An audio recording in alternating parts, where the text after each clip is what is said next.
Hey everyone, welcome to the Real Difference Film School. I'm your host, Josiah, and I'm here with a really special guest today, Bobby Robertson. So thankful to have him joining me today. He's an actor and writer, or writer and actor in his film Wild as the North, filmed in Scotland, I believe, right, Bobby? Absolutely. Yeah, so we're really excited. Before we dive into this interview, I want to kind of have him tell us about what that process was like. Before we dive into it, if you've been sticking around here with Real Difference Film School lately, you'll know that we post a lot of different, motivational stuff and different kind of tips and tricks and strategies and kind of things to kind of encourage the independent filmmaker. But something that I really want to emphasize with this new series of interviews is that we not only support independent films but also the filmmakers behind them. So I really want to give Bobby, I want to give you an opportunity to get to share with the world what it was like producing this film, what kind of the process was like, what the thought process behind it was like, and yeah, kind of just hear and impart your wisdom to us. So yeah, welcome to the show, Bobby. Oh, thanks very much, Josiah. As I said, the thought process on it was just meeting my friend Camille Lemmy, who plays the part of Jeremiah, who's like a Viking Mm-hmm. messenger in the film. And, you know, every now and then, me and Camille met up in Edinburgh. Mm-hmm. Camille's brother lives in Edinburgh. Oh, And gotcha. every now and then, we'd meet for a coffee and just talk about things that we're in and, just talk about what what film he's doing just now and stuff. Mm. And obviously Camille, he's in Guy Ritchie's King Arthur's Legend of the Sword, but Yeah, wow. he's in it with Jude Law and he's in it with all those type of guys, Mm-hmm. and just having Camille as a friend, I actually Mm-hmm. thought to myself, well, I wonder if we can maybe work together on a project. Mm. So we spoke about it, and I says to him, I says, well, Camille, I says, you fancy working on a project together? And he's like, well, yes, of course. I mean, he speaks really good English. He's Mm-hmm. he's a good-looking, handsome Polish guy, and he's like, yes, he says, yes, that'd be good, yeah, you know. But he's a Nice. great, lovely guy. And so we started talking. Well, what do you fancy? What kind of genre would you like to do for the film? Mm-hmm. He says, obviously, we'll make it a short. And he says, but maybe do something a little bit different from what people are doing these days. I mean, a lot of Mm. people are making like horror or things to do with Right. zombies and stuff like that. Mm-hmm. So, well, how about doing something like something historical, like a Mm. historical? He said, yes, of course. So then Camille started talking about King Canute, Mm. who was a king of the Norsemen back in the day, late 12th century, and he spoke to me about King Canute and obviously the Battle of Hastings, Mm. the Northern Conquest. And then I says to Camille, I said, well, how about, the Norman Conquest, the Battle of Hastings, when you see it on film on TV or in the films, it's all about like England's Mm. take on what happened and stuff. And he says, yeah. I says, well, how about maybe doing it from Scotland's take? Mm. And then he says to me, well, how would we go about that? And I says, well, doing it from maybe like King Canute sending a messenger to Scotland type thing, Gotcha. But before actually going into that, I actually did research it. I mean, Mm-hmm. Camille told me he knows his history. I mean, he's very knowledgeable. He's a very knowledgeable guy. And then I just looked up on the story of King Canute and obviously the Norman Conquest. And then I stumbled upon King Malcolm II of Scotland, who was King of Scotland at the time. And that's the role you play, right? That's the role I play. Nice. And, and it's like, obviously, playing that role to Mm-hmm. me was something that I really wanted. I've always wanted to play like a Scottish king. Nice. Years ago, I did theatre, I played like Macbeth. But to play something raw, Mm-hmm. like talking a king who, it's nothing like what you would see in Braveheart or even Outlander, but maybe something like more like out of an Indian, like a Native American type tribe, Gotcha. Yeah. Yeah. the markings on their face and stuff. So we got talking about those characters, and obviously Camille mentioned a lot about what happened back then, and then obviously I researched about what happened in Scotland when the Vikings kind of ruled Britain at the time. And then once I researched it, I just wrote it down on draft and just typed it out on the computer. And I mean, it only took me about 3 or 4 hours Wow. to actually do the story. How long is the short film? It's about 8 to 10 minutes. Gotcha. But what I will say is, I have no recollection, and I still can't remember. I can remember vaguely writing the script. It's almost like I just came to you. Yeah. Get the story from the start, and I'm not one for to write films and stuff, but I just did the scripts, and obviously it need tweaked. Obviously, I mean, I went to a guy called Mark Wright, who's a director himself, but he's also he's got good grammar when it comes to things like scripts and stuff. So I asked him if it was okay, and he checked out. So yeah, it's fine. Wow. And then just started off from there. Wow, so cool. So was this your first time as actor and writer, as like kind of having both kind of a say in what you have to say and then actually saying it? Was this like your first time in such a role? Yeah, it's when I think back on it, it's quite surreal because it's almost like Camille's giving me information about a particular event, and then it's the information he's given me is kind of quite vague, but then what I did was just kind of checked it out in books and obviously on the internet, and I just came up with a story. I mean, it's a short film, but what I can guarantee is that with it being a short film, it's going to be a short film which it's kind of maybe upped the ante on quite a few short films, I would say. Nice. And I've seen quite a lot of really good short films, and I don't want to sound biased or disrespectful to no, not at all. But obviously, when we did this, I'm not being biased when I say it. Picked a great team. Yeah. Casting crew to do this, and and I saw some of the footage for this film, and it is wow. The scenery is amazing, but the things, like the people, like the crew were fantastic. The actors were brilliant, and it's I couldn't have picked better people for it. That's all I can say. That's awesome. That's always a good story to have after the fact, that one's like, yeah, that was the right team at the right time. Before we dive, we'll go kind of through kind of some of these different like aspects of the film, the different kind of parts of production, like bringing together that team and kind of what that was like and that sort of thing. Before we though get deeper into the film, I did want to ask, how do you get it? How did you get into filmmaking and this kind of this, you said, this connection with that other actor that kind of turned into, oh, let's make a film together. Was this? I mean, because I know that you're also an actor, have also quite a bit of experience in acting. How did you kind of get interested in this world? Right. Well, just ever since I was at school, I just always had an interest in I was always a people watcher. When I say a people watcher, it sounds quite creepy, but I always like to kind of mimic people, even people on the TV. Like so if it was maybe it could be people from soap operas, it could be politicians. And I kind of actually thought that maybe one day I was maybe going to be like an impersonator, but... Really? Did you do any when I was younger. It's funny, when I was younger, I was always really good at it. Yeah? But... well, come on, now we got to hear. Are there any impersonations, like off the top of your head, that you really like to do? Like, what's your favorite? Well, I can't do any just now. No? Okay. Especially still being bunged up with a cold. Years ago, when I was... Honestly, when I was at school, I used to do, like, Prince Charles. I used to do Margaret Thatcher.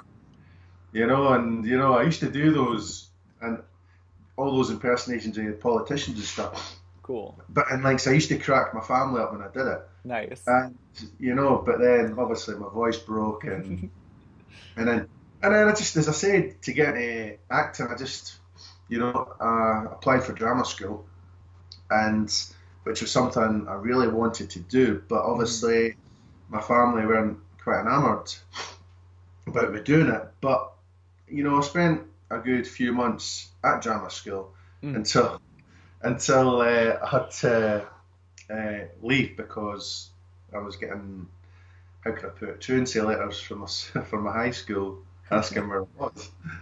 And, and yeah, and then I had is it my dad and my mum had to confront me saying, right, that's it, no more drama school. You have to go back to high school, and then after that, you're going to be working with your dad on the docks because my dad he worked as a loader Gotcha. in the docks. Hmm. So I gets back to high school, and I only had 3 or 4 months left before I finished. Right. And then I'm thinking, okay, well, I'm going to be working with my dad because I was quite weak-minded at the time. I wasn't really as strong-minded as I am just now. And then next minute, my dad gets a letter through the door saying he's getting made redundant from his job. Wow. And I'm thinking, gee whiz. And Yeah. then I just kind of looked at my family. I says, oh, I hope you're happy now. Just, I've just lost an opportunity there, but it didn't stop me from starting my own theatre group, then theatre company. Well, it wasn't just me, it was a couple other people to start off a theatre company, and we were, won an award for one of the shows we did. Wow. It was a comedy, and we did really well for a good number of years, and then doing the theatre stuff was just fantastic. And then obviously when social media came in, and Hmm. you get to meet lots more people, Hmm. and not just people from my city, but I'm meeting people from all over, not just Scotland, but the UK. Hmm. And it's like, but this past year I've been up and down. If I'm not in Edinburgh, I'll be in Glasgow. If I'm not in Hmm. Glasgow, I'm in London. And I've met lots of really good film people and actors and stuff. So, that's the best thing about it. But as I said, it started off as a theatre thing before Yeah. going into a film thing. Hmm. So, but yeah, that's just how I'm starting theatre. Yeah. Theatre did it for me, and when I was a young kid, I wasn't very confident. So once I got into drama school, it Hmm. kind of built my confidence as well. Hmm. So it kind of helped me as a person as well as obviously developing acting skills. So Yeah, that's awesome. So cool. So cool. Yeah, I hear that story a lot, talking to a lot of like other actors also kind of transitioning from theater to that. That's really cool to hear that story. Also from the other side of the pond, that's kind of often the same track when pursuing acting. So cool. So cool. So yeah, so let's dive into, you're talking about the script with Wild as the North, yeah, kind of the setting and stuff, all the amazing kind of the amazing team that you brought together. So tell me, how did you go about getting such an incredible team together? Because you're saying like you're of course functioning as writer and actor in it, so you weren't yeah. doing the directing, right? You weren't doing the filming, the cinematography of it, or producing and stuff. Yeah. So what was kind of like your role, and how did you bring together really a dream team for this project? Right. Well, the thing is, the beauty of when you're networking as an Hmm. actor is the fact you meet lots of different people. Mm. And when you meet lots of different people, if you work with them and if you enjoy working with them, there's a chance that you'll work with them again. Mm. And what I did was I thought, right, okay, I've did the story, I'm just ready to film it, and Hmm. obviously bring in people to do it. So I was working on a horror film a couple of years ago called Bridal Fever, which I've got the trailer for that as well. Gotcha. And I worked with a director called Hayley McInline, Hmm. who, when I was at acting school years ago. Actually, it was her auntie Anna Tinline, Oh, gotcha. who was my acting teacher. And then Wow. it's like, and then from being my acting teacher, so I meets her niece, who's a director, but she's also a makeup artist as well. And she's a fantastic makeup artist as well as being a fantastic director. Oh, cool. And I worked on Bridal Fever with her, and I just really enjoyed working on that film, which is a Mm. feature film, and just the people that I worked with on it, the actors, and like the makeup people, makeup artist on Bridal Fever is Mm. also the makeup artist on Wild as the North, Samantha, and so I thought, right, I would like Hayley to be the director, Mm. but initially I didn't actually have her as first choice because I knew that that she just turned pregnant. Oh, gotcha. So I asked a couple other people, including Mark Wright, who I spoke Hmm. about earlier, and obviously he couldn't do it. And then Haley stepped in. She says, "Okay, I'll do it." Oh, and I was like, "Are you sure?" She's like, "Yeah, okay." So she came in and done it, and obviously her husband Derek, he got like a little part in the film, Nice. and then I just from Haley to had to get a camera guy. Hmm. That's a man called Stuart Gilmartin, who's a fantastic cinematographer, very very brilliant cameraman, Awesome. but he couldn't do it. And I was like, well, who else am I going to? And I thought this other director of photography, that was Hmm. cinematographer, Barry Gunning, who came in Hmm. and done a stellar job on it. Hmm. And Barry's a fantastic uh, cameraman as well, and a great guy as well. Awesome.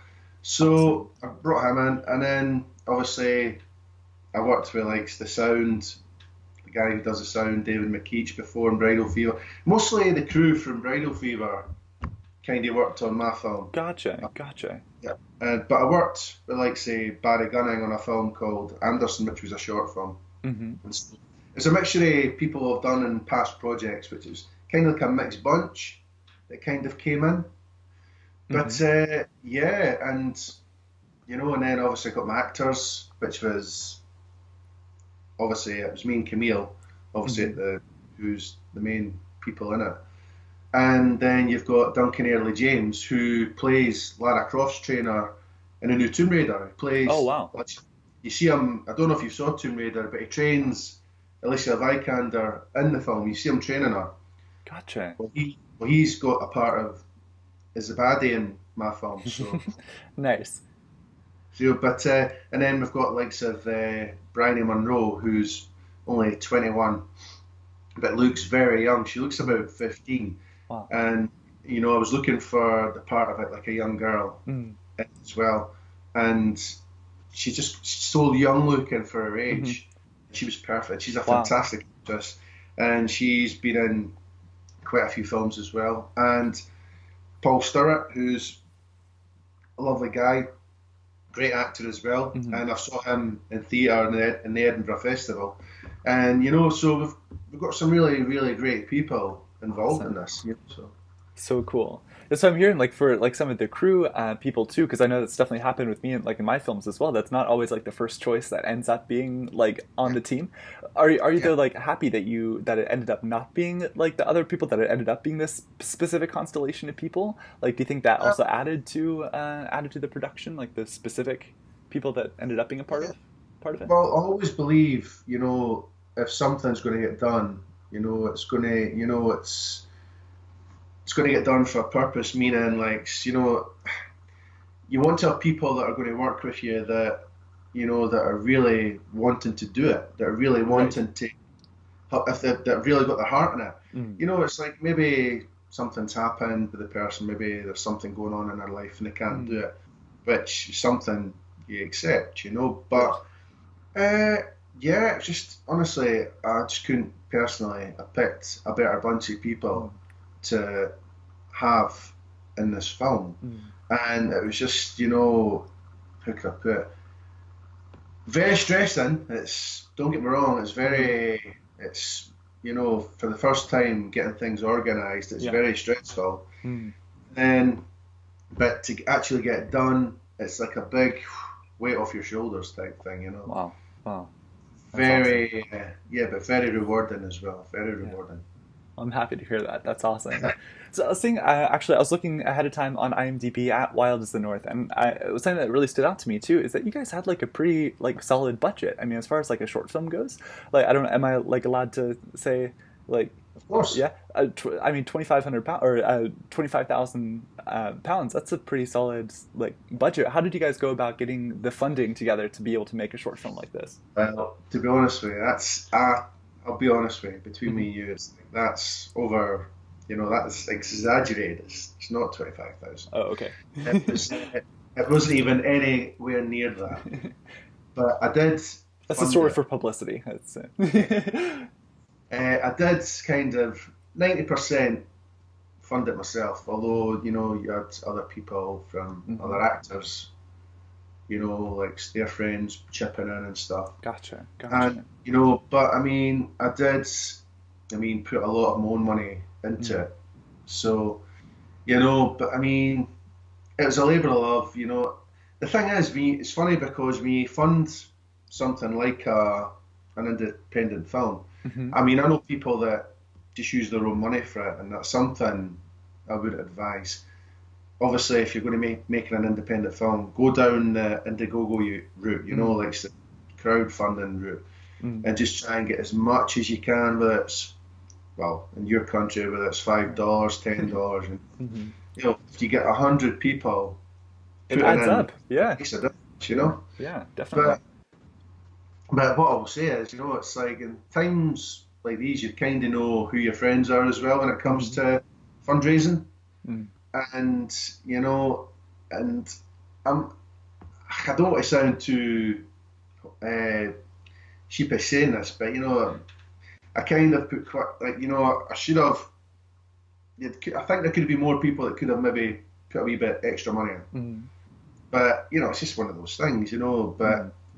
But as I said, it's all part of filmmaking. You've got Right. to accumulate like a lot of money for to even for a short film, which is incredible. Right. But Absolutely. yeah, but we got there. We got there in the end, and obviously uh, it's a labour of love, as I say, Hmm. and just really, honestly, I just cannot wait to see what it's going to be like. It's like when you're making a loaf of bread and it's in the oven and you're thinking, what it's going to taste, and how it's going to be. And Hmm. that's what it's like with my film. Hmm. If you want to see what it's going to be like, and obviously we've got the poster and obviously the trailer will come out, and I'm just dying to see the finished edit, which So is exciting. it's going to be awesome. It's going to I'm so excited to see it. You'll have to like send like some way of like seeing it my way afterwards because I really I want to see this thing. I so you're saying like your role in production. Did you also have like any say in kind of the directorial process or like the visuals aspect of it? Like what was your role kind of in general in the production? Right. Well, I would say kind of obviously casted it. Hmm. I would say as well. I kind of had a wee go at kind of produced it a little as well. Hmm. No disrespect to like Lauren Downey, who was the producer, No, but not at all. I Yeah. kind of had a little dab in quite a few parts of the film. Mm. I suppose like when I got down to writing the script, you have a vision of what the film's going to be like. Right. And obviously, especially when you write the story from the start, middle, finish, Hmm. you kind of try and envisage what each scene will be like as well. And it's so surreal because a lot of the footage kind of matched what I was thinking Wow. about, like what I was thinking of the actual Hmm. scenes. Wow. But I'm just honestly, I just cannot wait to show you.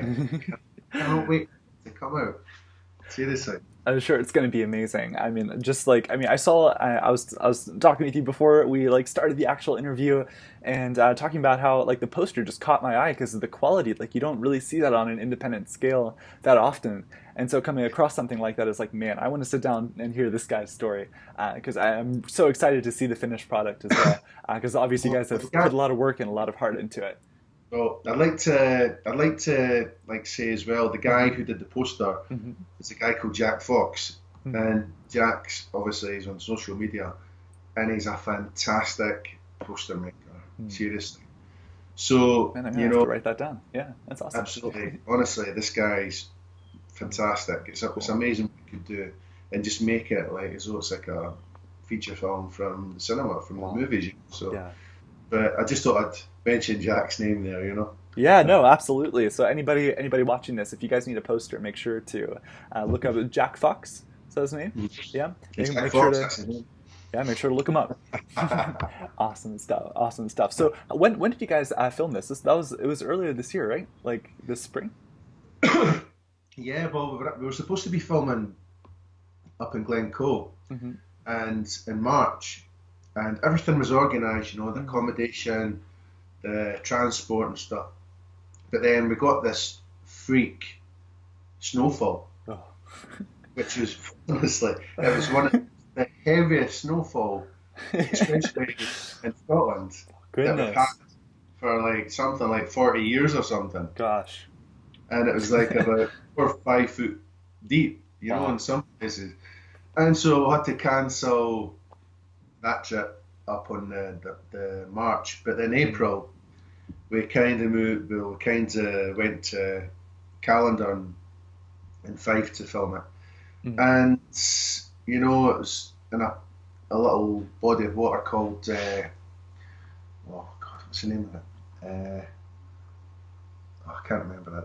It's just, it's like, it kind of resembles Loch Ness, Gotcha. Gotcha. you know, and it's just beautiful. And when we Mm. actually filmed, for instance, the first scene, you know, the rain was teeming down, but it made it look really authentic, Mm. you know? Yeah. Yeah. And and that's like it's normally when you get a film, you want to start off great on a good tempo before, Mm. you know, and just take you on a journey type thing, you know. Well, this is what at the start of my film will do, Wow. and honestly, I just can't wait to just for you guys to see what I mean. Awesome. And it's just the atmosphere in the film, the Mm. scenery, and obviously everyone, like the actors, Mm. showed up, did a stellar job as Wow. well.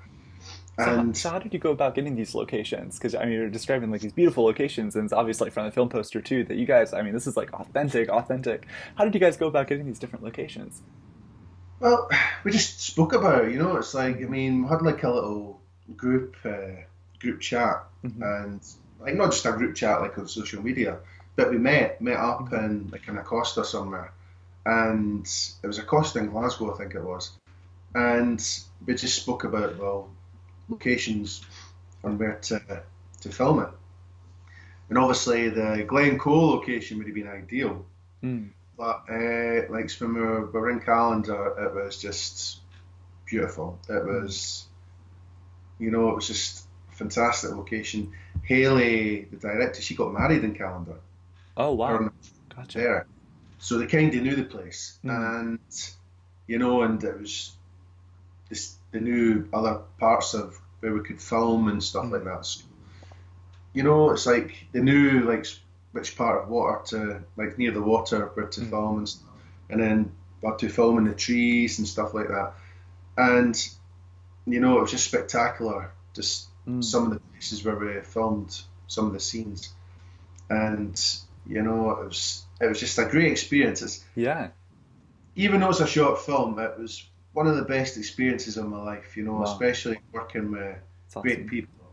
Mm. And, you know, especially doing something like this, which is when you make a film, whether it's a feature or whether it's a short film, Mm-hmm. it's an achievement because you're bringing a story out from nothing, and Absolutely. then you're reenacting it well, and just showing people like what it's all about, and Mm.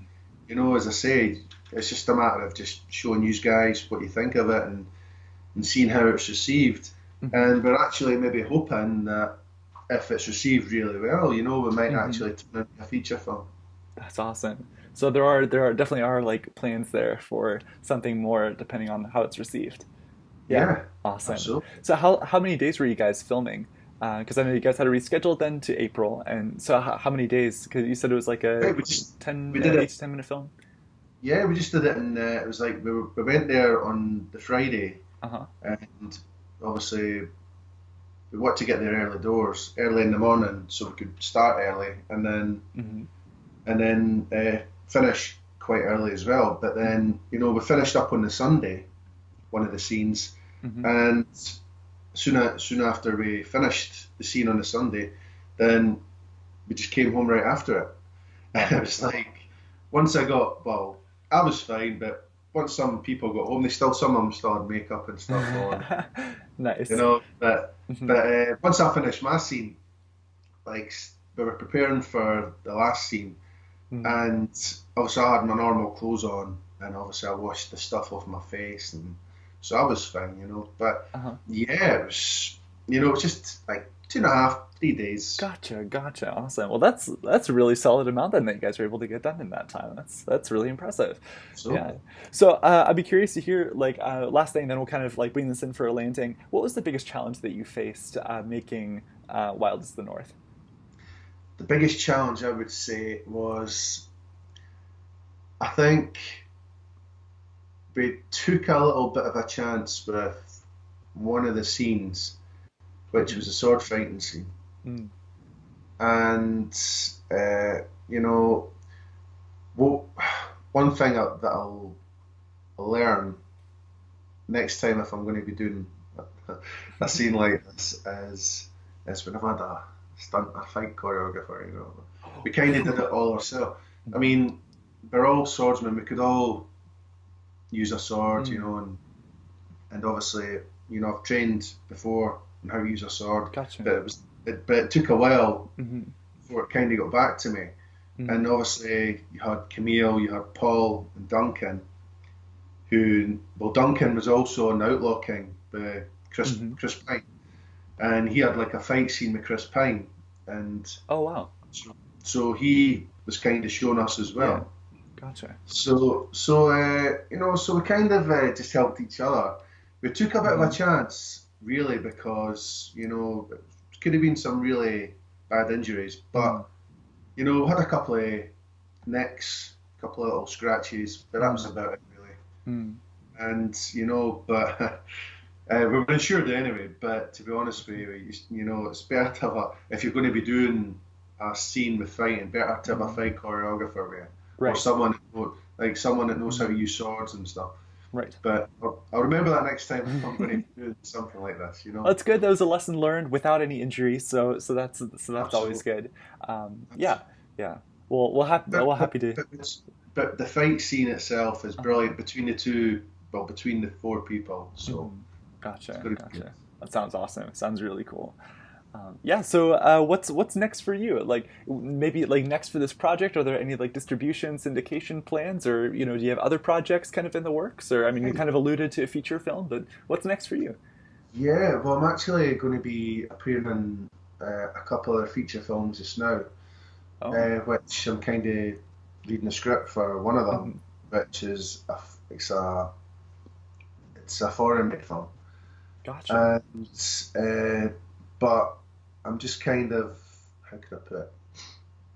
I'm kind of waiting on news on a theatre project, Hmm. which is kind of based on a particular event, which I can't really say just now, Hmm. but 95% sure that I've got it, and it's going to be a lot of travelling involved up and down Nice. like London and places like that. But as I said, I'm just kind of I just want to keep busy Hmm. as Wild as North's getting edited, and then hopefully once it is edited, and then the editor will just Hmm. give me a call and just say that it's ready, and just can't wait to see it. Awesome. So, is there an ETA on? I know you told me beforehand that there's a trailer coming soon. So, is there like an ETA on when the full film will be released and when that trailer will be coming out? Right. Well, as I said, I mean, I told like Stuart Gilmartin, who was going to be one of the cameramen Uh in the huh. film. He's got a lot on, but he said he would Hmm. edit it. And Gotcha. as he's editing it, I says, look, I says, don't totally rush it if you don't Hmm. need to, because you Right. want to be good. You don't want to be rushed. And I says Right. to him, I says, look, if you could and if you've got time, would you be able to give me like a trailer? Hmm. And he says, well, we'll see how time goes, and then he's going to do like a teaser trailer.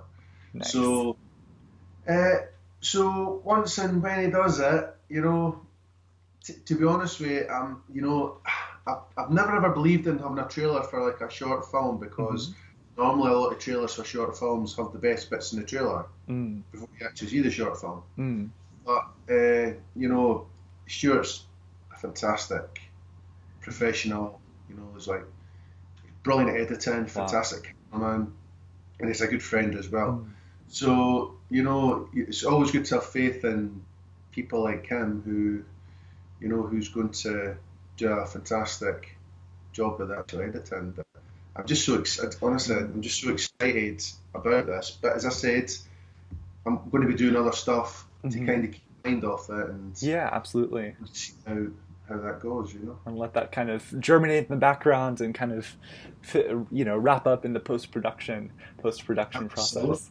Yeah. Well, how absolutely. exciting! That's awesome. So, yeah, I mean, one can totally feel like the passion through the screen all the way across the Atlantic. I'm so excited for you, buddy, and all the amazing places I'm sure this film will go as well. So, as we wrap up, do you have any parting words of wisdom for all the independent filmmakers watching this who see this and are like, man, that's amazing. I want to do something like that. Do you have any parting words of wisdom for those Right. independent Martin filmmakers? words of wisdom. What I will say, if people, like, it's not just obviously, this isn't just for people that I know, but this is for people all over the world, really, who are going to be doing their own independent film.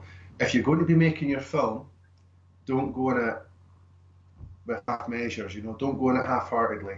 You have to go in it full pelt, which is what we say in Scotland, full pelt. You've got to go in there Mm-hmm. full throttle. You can't just go in it half-heartedly. You need to go in, be organised, make sure you've got your funding for your film. Uh, how can I put it? What I've learnt as well is don't give yourself a funding target, for instance, $2,000 or something. Mm-hmm. Just let it run. Mm-hmm. Let it run. Even though you're still making the film, just let that crowdfunding run up until at least you finish it. Because, you know, as I say, that was one of the mistakes I made. Put up to, like, I think it was 2,000 or £2,500, and I've actually had to go in with my own money to pay for, like, the rest of the film. Gotcha. So if you're going to be doing it, get your funding, and obviously get good people in, Mm-hmm. because I've heard stories of people. You can get your parasites that can come in and kind of, delve into your funding Mm-hmm. for silly little things. It could be, stuff like a launch or something, or Mm-hmm. you've just got to make sure that your funding's going to be solid for when you're Mm-hmm. doing your film, so you don't need to go into your own pocket Mm. to pay for it.